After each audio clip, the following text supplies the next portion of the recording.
Para la comunicación entre dos dispositivos, ya sea dispositivo A, dispositivo B, ya sea microcontrolador y un periférico o entre dos microcontroladores, los tipos de comunicaciones que podemos utilizar son dos: la comunicación en paralelo y la comunicación en serie. Cada una tiene sus ventajas y sus desventajas y es lo que vamos a ver en esta clase, en esta proyección.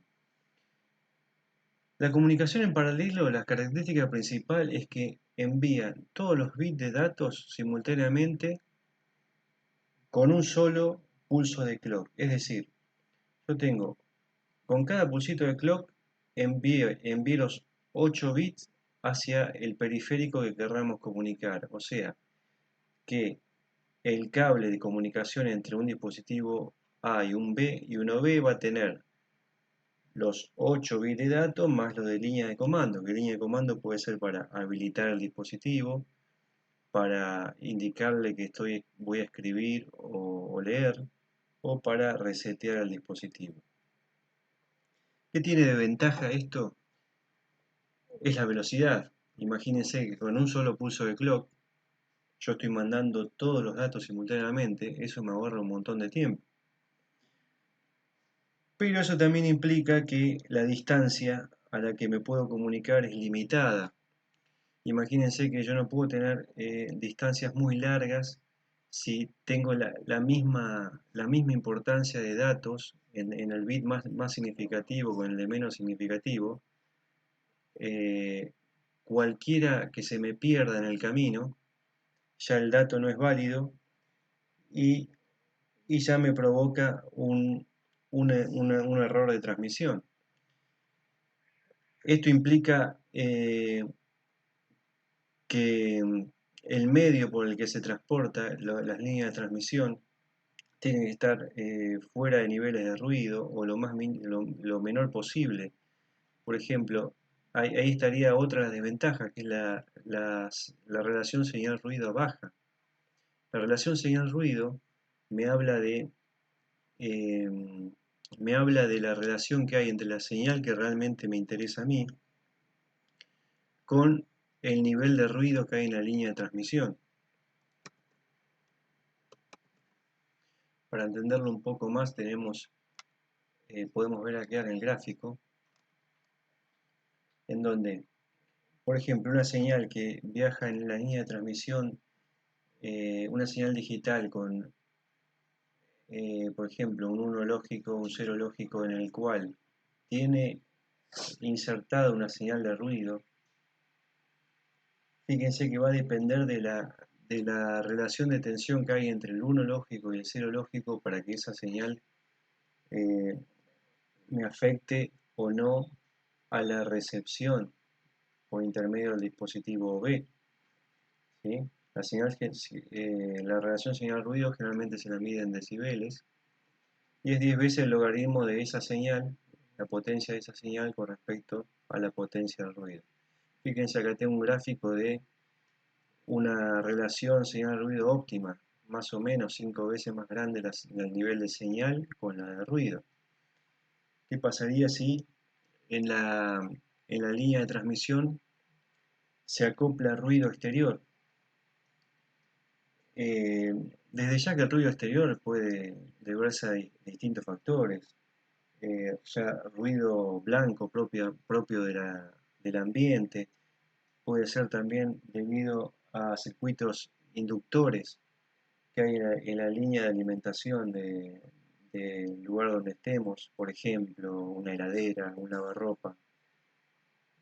Cada vez que se enciende o se apagan esos dispositivos, generalmente hace la fuerza contraelectromotriz que puede afectar a la línea de alimentación e incorporarse en la línea de transmisión con un ruido parecido al que vemos acá en esta figura.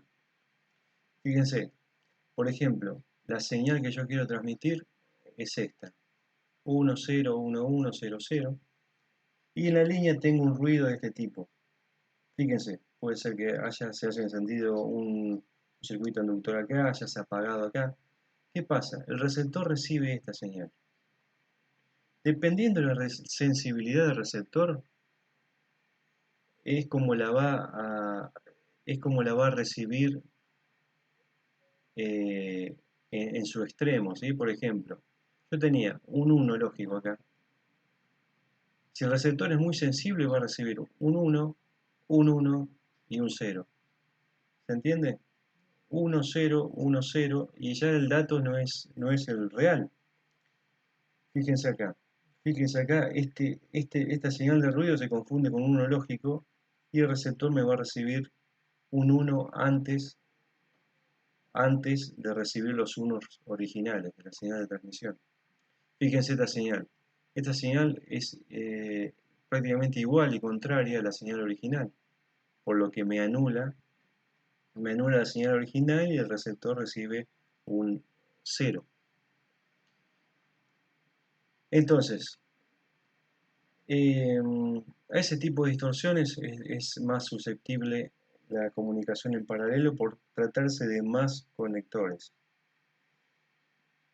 También utiliza solamente la comunicación de tipo half duplex. Half duplex, para hacer un repaso, era la comunicación entre un transmisor y receptor. Simplex era cuando el transmisor solo envía y el receptor solo escucha, pasivo.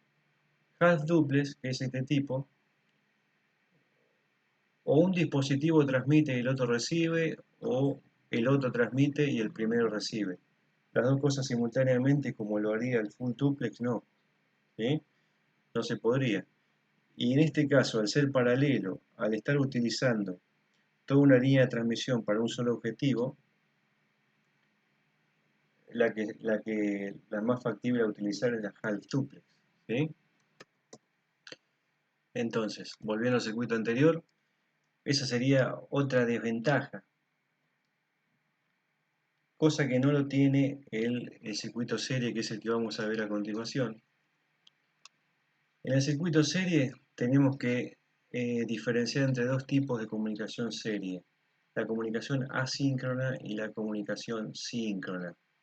Evidentemente están referidos al sincronismo o a los pulsos de reloj que tiene tanto el transmisor como el receptor.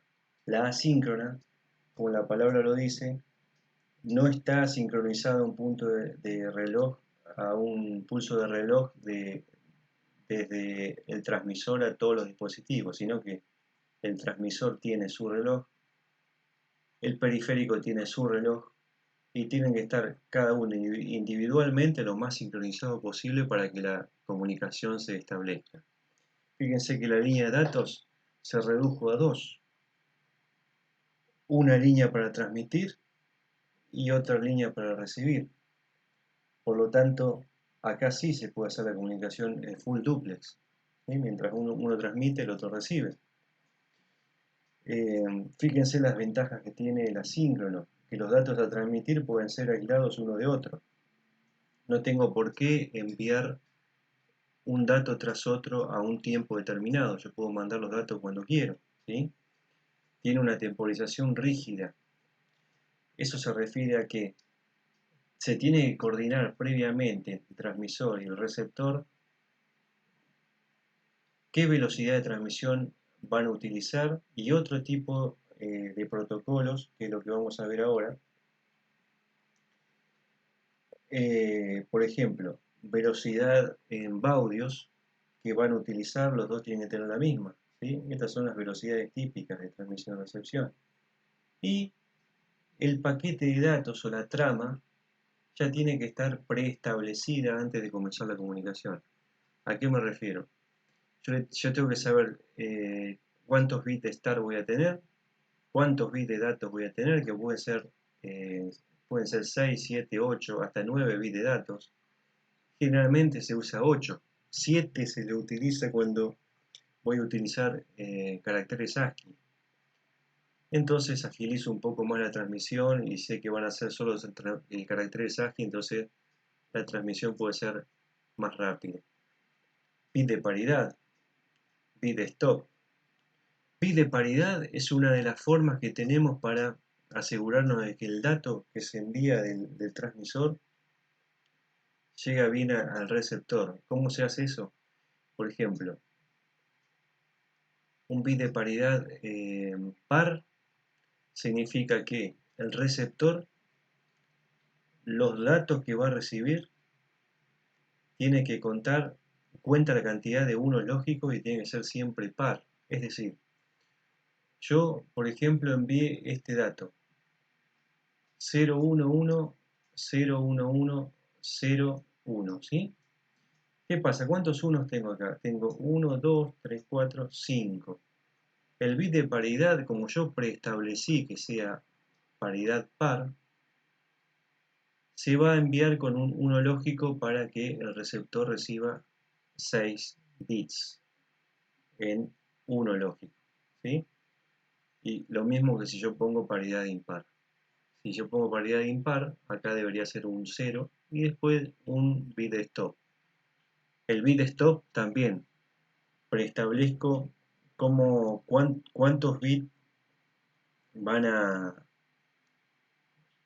a conformar el bit de stop. El bit de stop puede estar conformado por un bit y medio o 2 bits. Eso es una cuestión de coordinar para saber el receptor cuándo terminó de transmitir la trama. Fíjense la trama. La trama tiene el bit de start, los 8 bits de datos, bit de paridad y bit de stop. En total, con el de paridad son 11 bits. ¿Sí? Fíjense, la velocidad, el tiempo de bit. El tiempo de bit va a ser la inversa de los baudios, la velocidad en baudios que tenemos acá establecida, ¿sí? 2400, 4800, 9600. ¿Qué me dice eso? Que con 9600 baudios mi tiempo de bit va a ser de 104 microsegundos. Entonces el tiempo de trama va a ser igual a 1 milisegundo, 1,14 milisegundos. Eso para tener en cuenta en qué tiempo se va a enviar con 9600 baudios una cantidad de tramas determinada. Puede ser útil, puede ser o no, depende del proyecto el que vayamos a afrontar. Entonces, volviendo al punto anterior, eso es lo que se refiere a lo que es asíncrona, la transmisión asíncrona. Y otra característica que el protocolo RS232, que es uno de los que vamos a ver en un principio, mejora mucho la señal relación ruido, porque como ya vimos, en la relación señal-ruido era la relación entre el nivel de señal que me interesa y el ruido. En el protocolo RS232, la tensión, la diferencia de potencial entre el 1 lógico y el 0 llega hasta 25 voltios. Imagínense que a tan alta tensión, una figura de ruido montada sobre ella no afecta tanto. Entonces, después, por otro lado, tenemos la comunicación síncrona. En la comunicación síncrona tenemos una única señal de clock, una única señal de reloj que sincroniza con todos los periféricos para enviar el dato. Con cada pulso de clock se envía un bit, como se ve acá abajo. Con cada pulso de clock enviamos un bit de dato y así cada uno de los periféricos va recibiendo bit a bit con el pulso de clock que le está avisando que